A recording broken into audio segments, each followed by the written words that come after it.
Hi friends, ഞാനിന്ന് പൈനാപ്പിളും വെള്ളരിക്കയും കൂടെ വെച്ച് നല്ല അടിപൊളി ടേസ്റ്റിലുള്ള ഒരു വെറൈറ്റി പുളിശ്ശേരിയാണ് റെഡിയാക്കുന്നത്. അപ്പോൾ അതെങ്ങനെയാണ് റെഡിയാക്കുന്നതെന്ന് നോക്കാം. വീഡിയോ ഫുള്ളായി കണ്ടതിന് ശേഷം ഇഷ്ടപ്പെട്ടെങ്കിൽ ലൈക്ക് ചെയ്യാനും ഷെയർ ചെയ്യാനും സബ്സ്ക്രൈബ് ചെയ്യാനും മറക്കരുത്. കൂടെ തന്നെ സബ്സ്ക്രൈബ് ബട്ടൻ്റെ തൊട്ടടുത്തുള്ള ബെല്ലൈക്കൺ ഒന്ന് പ്രസ് ചെയ്ത ശേഷം അതിലുള്ള ഓൾ എന്നുള്ള ഓപ്ഷൻ ഒന്ന് എനേബിൾ ചെയ്ത് കൊടുക്കണേ. അപ്പോഴാണ് ഞാനിടുന്ന വീഡിയോസ് എല്ലാം നോട്ടിഫിക്കേഷൻസ് ആയിട്ട് എല്ലാവർക്കും കറക്റ്റായി ലഭിക്കുന്നത്. പൈനാപ്പിൾ പുളിശ്ശേരി ഉണ്ടാക്കാനായിട്ട് 2 കപ്പ് പൈനാപ്പിളാണ് എടുത്തിട്ടുള്ളത്. അത് ഓവറായി തിന്നായി പോവാതെ ഇതേ രീതിയിലൊന്ന് കട്ട് ചെയ്തെടുക്കണം. പിന്നെ ഞാൻ ഇതിലോട്ട് 1 കപ്പ് വെള്ളരിക്ക കൂടെ എടുത്തിട്ടുണ്ട്. ഇത് രണ്ടും കൂടി നമുക്ക് ആദ്യം ഒന്ന് വേവിച്ചെടുക്കാം.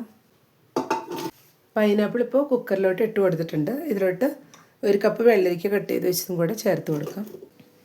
ഇതിലേക്ക് 4 പച്ചമുളക് ചെറുതാക്കി കട്ട് ചെയ്ത് വെച്ചത് ചേർത്ത് കൊടുക്കണം. അല്പം വേപ്പില കൂടെ ചേർത്ത് കൊടുക്കാം. 1/4 ടീസ്പൂൺ മഞ്ഞൾപ്പൊടി ചേർത്ത് കൊടുക്കാം. 1/2 ടീസ്പൂൺ മുളക് പൊടി. ഇതിലേക്ക് ആവശ്യത്തിനുള്ള അല്പം ഉപ്പ് കൂടെ ഇപ്പോൾ ചേർത്ത് കൊടുക്കുകയാണ്. 1 ഗ്ലാസ് വെള്ളവും കൂടെ ഇപ്പോൾ ഒഴിച്ചു കൊടുക്കാം. ഇനി ഇതെല്ലാം കൂടെ ഒന്ന് മിക്സ് ചെയ്ത് കൊടുക്കണം. ഇനി ഇതൊരു 2 വിസിൽ വരുത്തി എയർ പോകുമ്പോൾ തുറന്ന് നോക്കിയാൽ കറക്റ്റായിട്ട് വെന്ത് വന്നിട്ടുണ്ടാവും. നമുക്കിതൊന്ന് വേവിച്ചെടുക്കാം. നമുക്കിനി ഇതിലോട്ടുള്ള അരപ്പൊന്ന് റെഡിയാക്കി എടുക്കണം. അതിനായിട്ട് 1 കപ്പ് നാളികേരമാണ് എടുത്തിട്ടുള്ളത്. ഇതിലോട്ടൊരു 1/4 ടീസ്പൂൺ നല്ല ജീരകം കൂടെ ചേർത്ത് കൊടുക്കാം. 4 ചുവന്നുള്ളി കൂടെ ചേർത്ത് കൊടുക്കുന്നുണ്ട്. ഇതെല്ലാം കൂടെ കുറച്ച് വെള്ളം ചേർത്ത് നല്ല ഫൈനായി തന്നെ അരച്ചെടുക്കാം. ഇപ്പോൾ പൈനാപ്പിളും വെള്ളരിക്കയെല്ലാം നന്നായി തന്നെ വെന്ത് വന്നിട്ടുണ്ട്. ഇനി നമുക്കിതൊരു പാത്രത്തിലോട്ട് മാറ്റാം.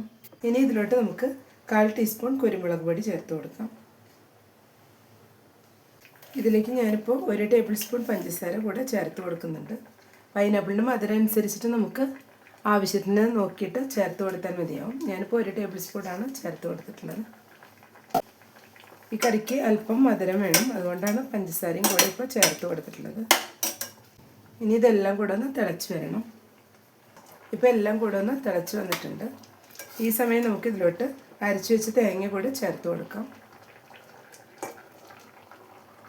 ഇതെല്ലാം കൂടെ ഒന്ന് മിക്സ് ചെയ്ത് കൊടുക്കാം.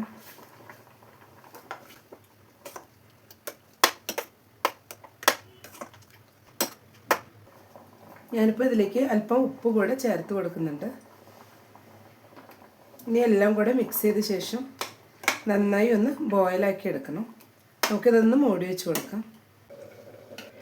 ഇപ്പോൾ 1 മിനിറ്റ് ആയിട്ടുണ്ട്. ഇനി നമുക്ക് മൂടിയൊന്ന് തുറന്ന് നോക്കാം. ഇപ്പോൾ എല്ലാം കൂടെ നന്നായി തന്നെ തിളച്ച് വന്നിട്ടുണ്ട്. അരപ്പെല്ലാം പൈനാപ്പിളിലും വെള്ളരിക്കയിലും എല്ലാം നന്നായി പിടിച്ചു വന്നിട്ടുണ്ട്. ഈ സമയം നമുക്ക് ഫ്ലെയിം ഓഫ് ചെയ്ത ശേഷം തൈര് ഒഴിച്ചു കൊടുക്കണം. തൈര് ഒഴിച്ചു കൊടുക്കുമ്പോൾ നമ്മളെപ്പോഴും ഫ്ലെയിം ഓഫ് ചെയ്തിട്ട് തന്നെ ഒഴിച്ചു കൊടുക്കണം, അല്ലെങ്കിൽ അത് പിരിഞ്ഞു പോകും. ഇതേ ചൂടിൽ തന്നെ ഒഴിച്ചു കൊടുത്തിട്ട് നമുക്കൊന്ന് മിക്സ് ചെയ്തെടുത്താൽ മതിയാവും.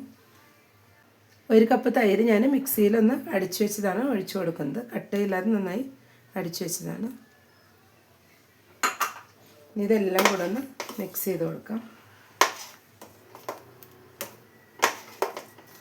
ഇപ്പോൾ എല്ലാം കൂടെ നന്നായി ഒന്ന് മിക്സ് ചെയ്തെടുത്തിട്ടുണ്ട്.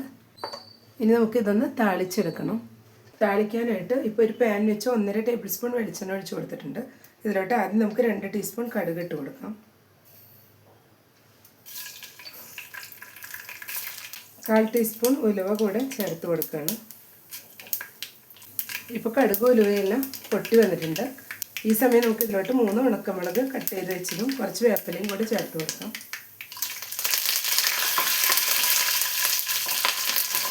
ഇപ്പോൾ ഉണക്കമുളകും വേപ്പിലയും എല്ലാം നന്നായി ഫ്രൈ ആയി വന്നിട്ടുണ്ട്. ഇനി നമുക്കിത് കറിയിലോട്ട് ഒഴിച്ചു കൊടുക്കാം. ഇനി ഇതെല്ലാം കൂടെ ഒന്ന് മിക്സ് ചെയ്തെടുക്കാം. ഇപ്പോൾ പുളിശ്ശേരി ഇവിടെ റെഡിയായി വന്നിട്ടുണ്ട്. അപ്പോൾ എല്ലാവരും ഈ രീതിയിലൊന്ന് ട്രൈ ചെയ്ത് നോക്കുക. നല്ല സൂപ്പർ ടേസ്റ്റാണ്. ഇഷ്ടപ്പെട്ടെങ്കിൽ ലൈക്ക് ചെയ്യാനും ഷെയർ ചെയ്യാനും സബ്സ്ക്രൈബ് ചെയ്യാനും കൂടെ തന്നെ ഫീഡ്ബാക്ക്സ് ഉണ്ടെങ്കിൽ അറിയിക്കാനും മറക്കരുത്. Thank you.